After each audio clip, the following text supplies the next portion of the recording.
Graça e paz, boa noite, Deus abençoe a todos.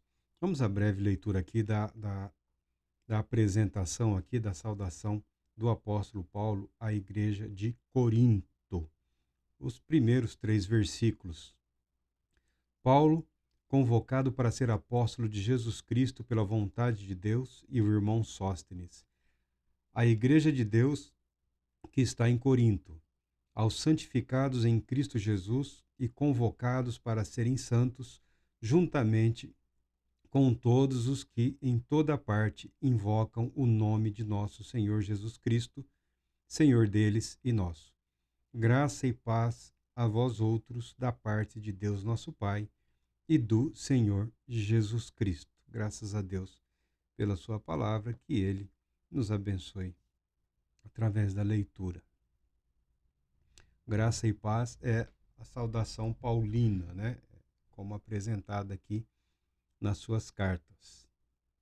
O apóstolo Paulo trabalhou nessa igreja, foi missionário nessa igreja por aproximadamente 1 ano e meio, 18 meses, 1 ano e meio de trabalho. 1 ano e meio de trabalho que deu frutos e foi estabelecida uma igreja.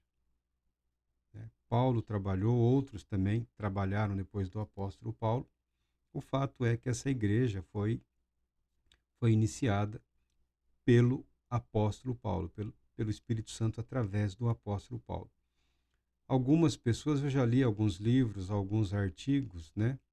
Tem um escritor aí, até, ele é muito famoso, ele é de uma denominação aí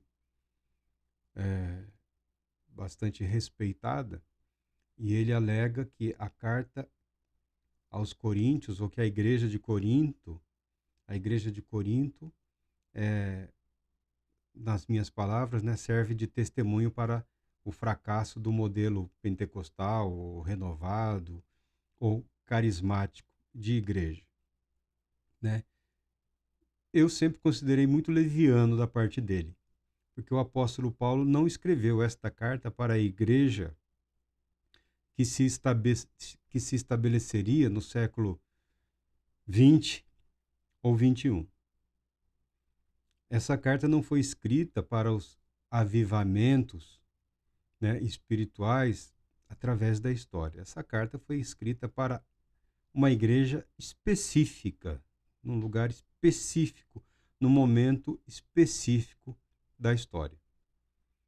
Se os cristãos não aprenderam com os ensinamentos dos apóstolos, isso é responsabilidade dos cristãos.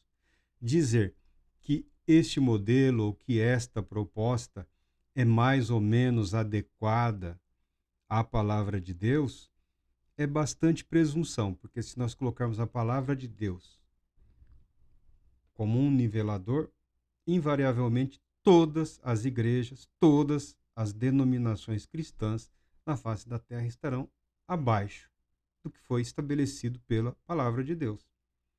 Essa não é só a minha opinião, essa é a história. É só observarmos a história. Então, eu não recomendo que esses homens sejam seguidos como uma referência teológica ou doutrinária.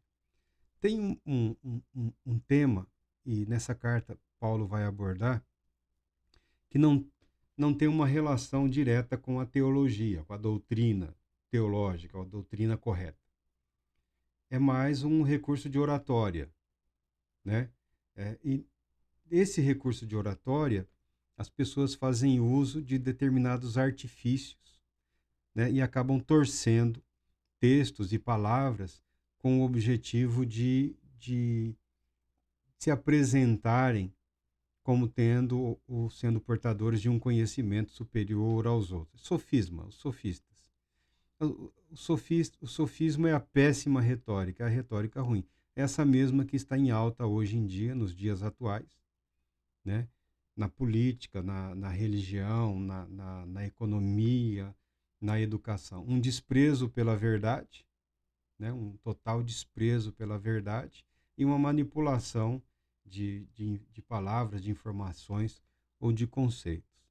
Na história da igreja, nós temos também um outro recurso de oratória, um exemplo dele, um exemplo muito bom dele, foi o Martinho Lutero, o padre Martinho Lutero, o padre reformador Martinho Lutero, né? Chamado polêmica. Lutero era um excelente polemista, né? A polêmica é uma arte retórica, né? Você estabelece um ponto para discussão, para chamar a atenção para aquilo e apresenta os seus argumentos. De um modo geral, não existe vencedor num debate, ao contrário do que as pessoas imaginam nos dias atuais por conta da propaganda política, né? Quem venceu o debate? Não tem como se vencer um debate, porque o debate não é um concurso. Muito embora fosse possível fazer um concurso de oratória, mas o debate não é um, um, um concurso, né? Para quem acerta mais. Um debate é para que as pessoas apresentem, cada um, a sua visão, a sua perspectiva sobre determinado assunto. Então, a polêmica em si não é errada, né? Usar dos elementos de uma boa oratória também não são errados, não são ruins. É que as pessoas acabam se viciando nisso, né? E abandonam o estudo, abandonam o compromisso com a verdade e vão se deixando levar, acabam se tornando escravos de formulações estranhas e às vezes muito comprometedoras, falando no ponto de vista religioso. Para deixar claro que Paulo não via a igreja de Corinto como uma não igreja, nós temos aqui pela saudação. Chegou ao conhecimento do apóstolo Paulo a triste situação em que se encontrava a igreja de Corinto. E na pessoa desse Sóstenes aqui, que provavelmente é o que amanuense, né, o que escreveu a carta ditada pelo apóstolo Paulo, ele apresenta da seguinte maneira, ele usa um jogo de palavras, né? Era um ambiente retórico, a cidade de Corinto era uma cidade romana. Ela havia sido destruída, está na Grécia, obviamente, né? Mas ela foi destruída por volta do ano 140, alguma coisa, e foi reconstruída como colônia romana, Nós sabemos que os romanos adotavam a cultura grega, então era uma cidade representativa do poder romano. A cultura era grega, era uma cidade economicamente crescendo, por assim dizer, uma cidade nova, uma nova fronteira, né? O próprio Império Romano alocou uma série de pessoas naquela região, mas muitos outros para lá migraram devido às oportunidades de trabalho, ao intenso comércio. Então, era uma cidade grande, era uma cidade importante, e era uma cidade rica. Para a época, uma cidade muito populosa. Não vou entrar aqui em detalhes de população, porque números, no que diz respeito a comentários, assim, não há consenso, né? Um fala 50 mil, o outro fala 500 mil. Então, assim, nós não temos um parâmetro. Talvez a cidade em si, reconstruída pelos romanos, tivesse algo em torno de 50 mil e uma população maior nas aldeias, vilas, ao redor do porto e por aí afora, chegasse aí a essa população de 500 mil habitantes aproximadamente. Mas eu não sei ao certo e também não é o nosso objetivo aqui discutir a população das cidades do primeiro século da era cristã. Paulo usa um jogo de palavras, dizendo: Paulo, convocado para ser apóstolo de Jesus Cristo pela vontade de Deus. Paulo, convocado para ser apóstolo, chamado, comissionado. O apostolado exige um comissionamento direto do Senhor. Ou seja, o próprio Cristo apareceu ao apóstolo e o encarregou desse ministério, é o que ele está dizendo. Como ele foi convocado para ser apóstolo, ele se dirige à igreja de Corinto como a igreja de Deus,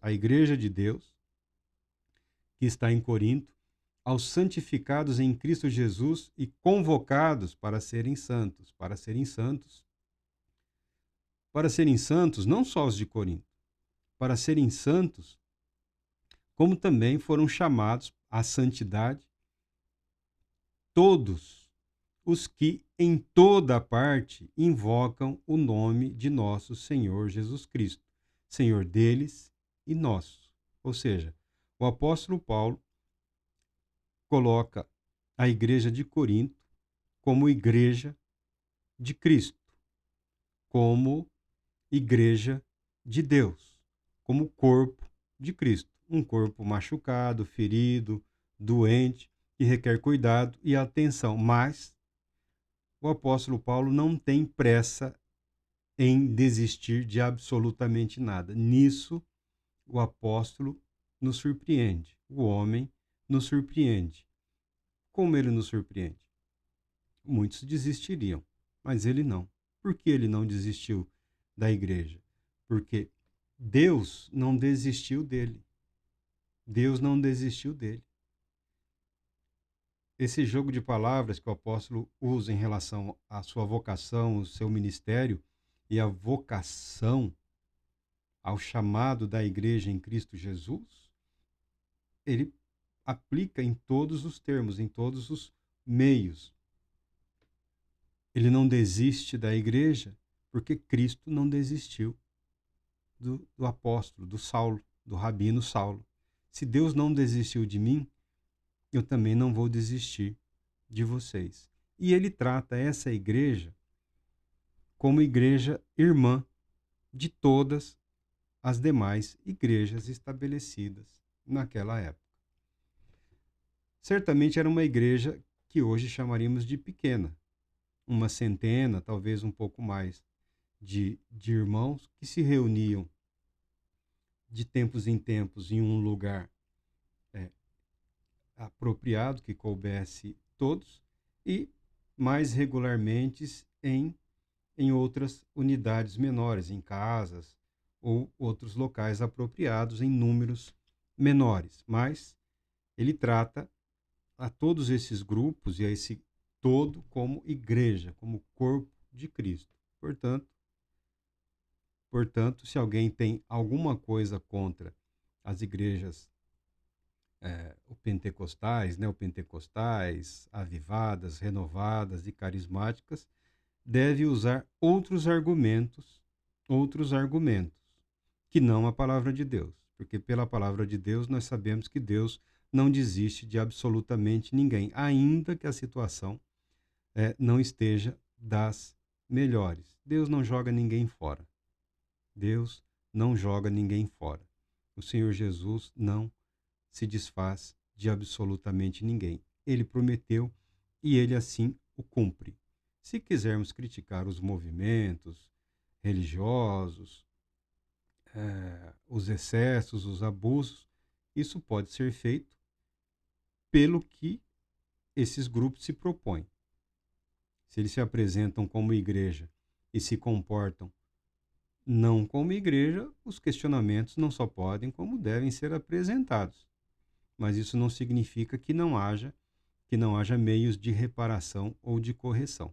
Alguém que tenha me ouvido pode achar que eu tenho alguma coisa contra dons espirituais, manifestações do Espírito Santo, operações do Espírito Santo. Não, eu não tenho absolutamente nada contra dons espirituais, não tenho absolutamente nada contra manifestações do Espírito Santo, contra operações ou relações do Espírito Santo. Muito pelo contrário, eu sou totalmente favorável. Eu, por isso, clamo sempre e constantemente ao Senhor meu Deus, ao Senhor nosso Deus, nas minhas orações. O que eu sou contra é as falsificações, tá?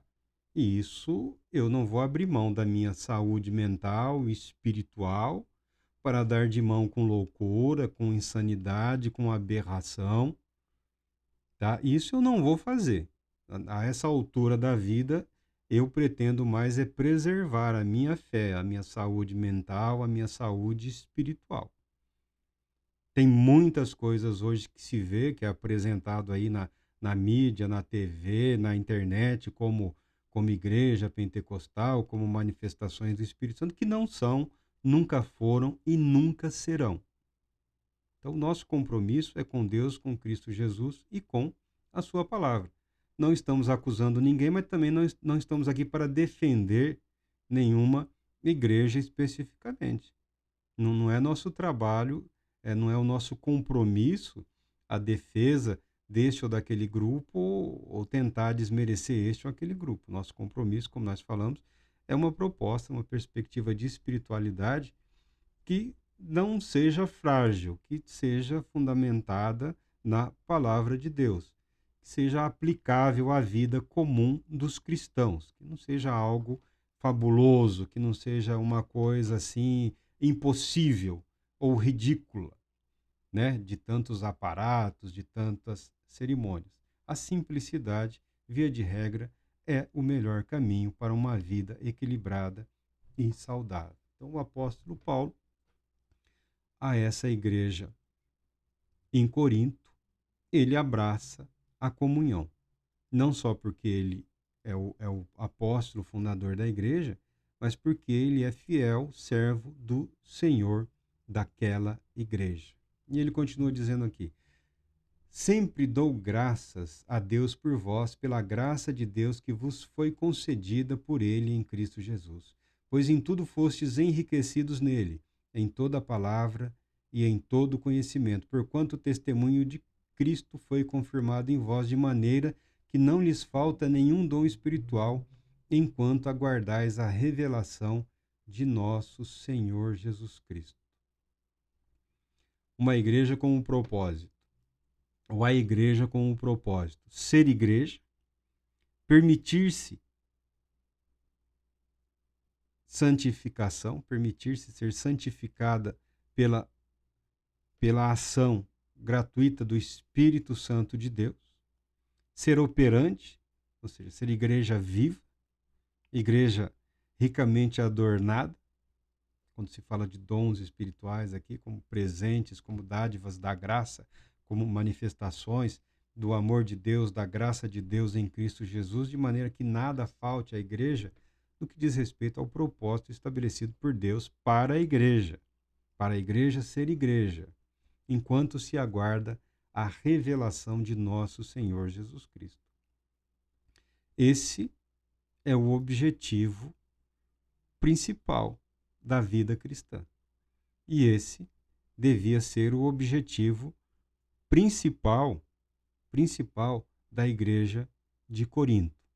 Paulo, enquanto argumenta, ele vai dando as diretrizes, ele vai reapresentando os princípios, os valores, o que está sendo deixado de fora.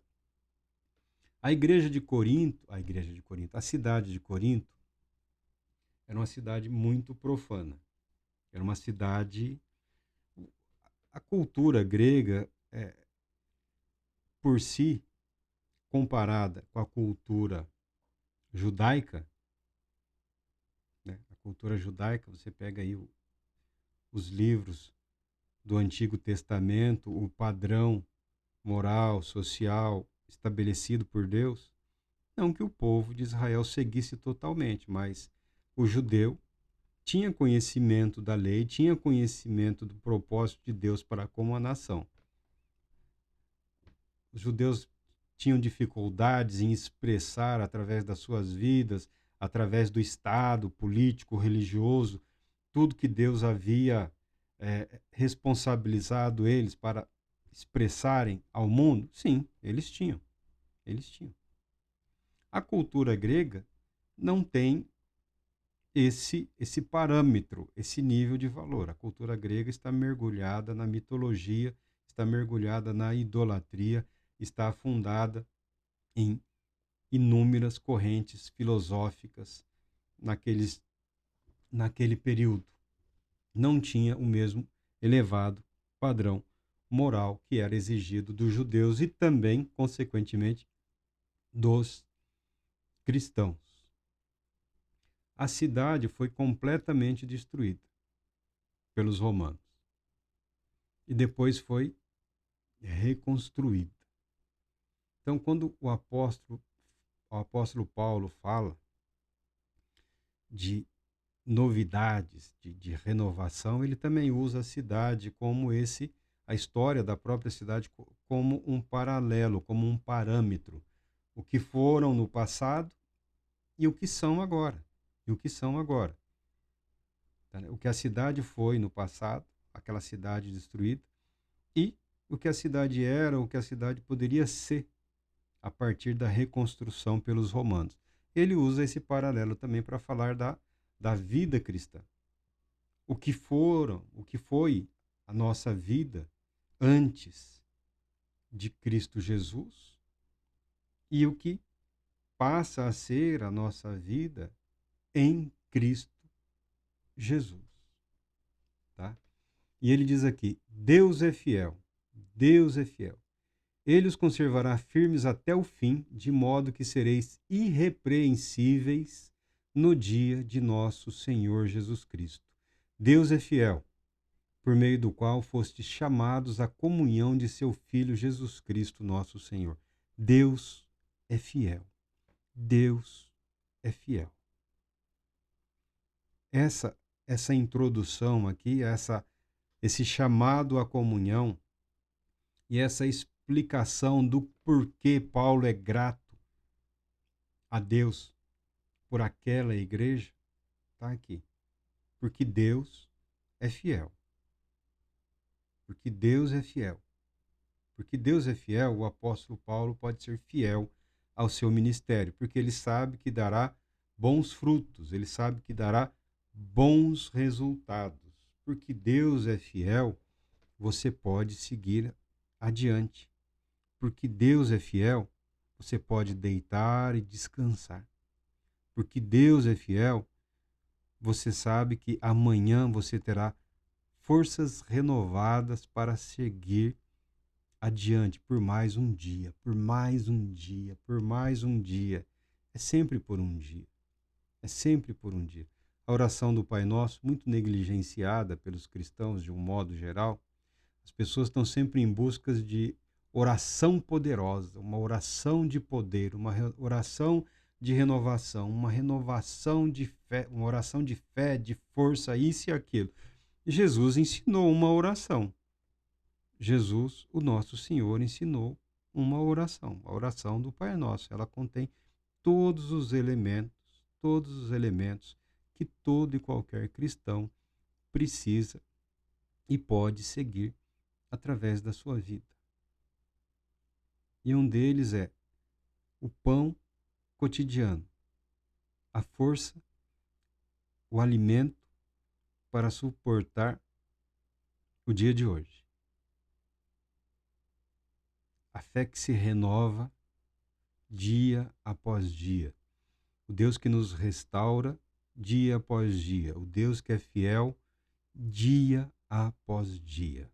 Até a consumação de todos os tempos, até o fim de todos os dias, ou seja, até o dia eterno, que o apóstolo Paulo chama dia da revelação de nosso Senhor Jesus Cristo. Já tem aqui um pequeno apocalipse de Paulo, até o dia do apocalipse de nosso Senhor Jesus Cristo, até o dia em que o Senhor Jesus se revelará a toda a humanidade, não somente aos que são dele, a toda a humanidade.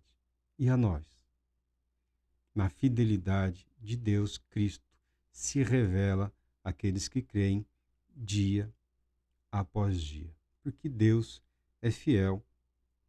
Nós sabemos que Ele tem atuado para que, de fato, tudo coopere para o bem daqueles que o amam. E nós amamos a Deus. Então, todas as coisas que nos afligem, que nos alegram, tudo que nos acontece, tudo que deixa de acontecer, certamente cooperará para o nosso bem. Deus Todo-Poderoso te abençoe e te conceda a paz. Nós paramos aqui nessa apresentação.